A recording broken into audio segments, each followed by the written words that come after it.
Stay with us as Aussie heavyweight Silva Palelei will join us live at the desk to discuss his return to the octagon. That's next on Fight Week.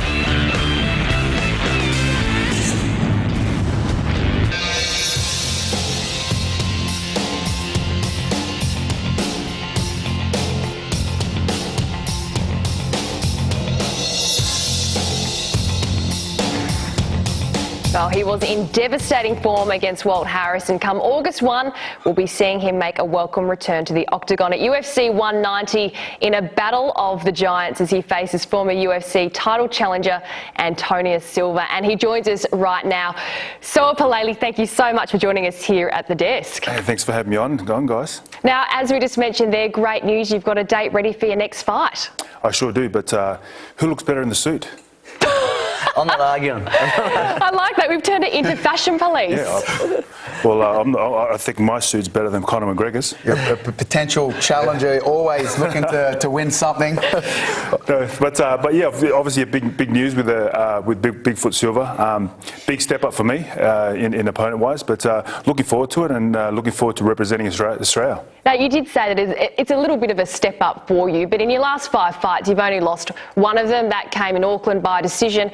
But, you know, talking about a big step up, Bigfoot, maybe a bigger step up in terms of name value, but how confident are you feeling? You must be backing yourself in for this one. Yeah, I'm really confident for this. I've had a kind of a long spell from the November fight, but looking forward for this one. Come Brazil, UFC 190, there'll be some fireworks for sure. Now, talk to me about where you're at with your training at the moment. How's it all going? Training is going, good. We're obviously 12 weeks out. Usually I start stepping things up. The boys would know, 8 weeks out to, kind of start stepping things up, and towards the end of the camp, we fold up and then head over to the fight. Are you changing anything for this camp? Obviously, you always customise your camps to your opponent. Are you staying to your usual sort of routine, or are you doing something a little bit different this time? Well, I'm going to keep the same as my last kind of camp with the wrestling side of it as well. I've got two awesome heavyweights over in aka Thailand, is where I'm doing my camp. One's a 2-time gold medalist, Amir. So I'm going to keep the same with that. And then obviously Thailand is known for its stand-up, so it's perfect. What's your prediction? How will this fight go? I don't think it's going to go past the first round. I think it's going to be fireworks from the start. There's going to be a lot of hugging and kissing and stuff like that as well. That sounds incredibly romantic, because one of the fights that we still talk about, the greatest fights of all time, is when you had that stand-up war against Mark Hunt. You didn't take it to ground, and that was phenomenal. Do you think we can see a little bit more of that? I'm going to look at standing up with him, and he's got some great aspects in his stand-up with his boxing and his kick and his kicking out as well. So, and he's with a great camp as well at ATT. So I'm looking at staying out with him and trade punches and see where it's at. If it gets too dangerous up there, we'll go to the ground. If it doesn't happen on the ground, then we'll see what happens. Look, you've only lost one of your last fights. We mentioned it off the top, so that must be incredibly encouraging for you. Do you think this is your best chance of breaking into the top 10? Looking at Bigfoot, he's ranked at 13 as well, and you just come in on such a rich vein of form.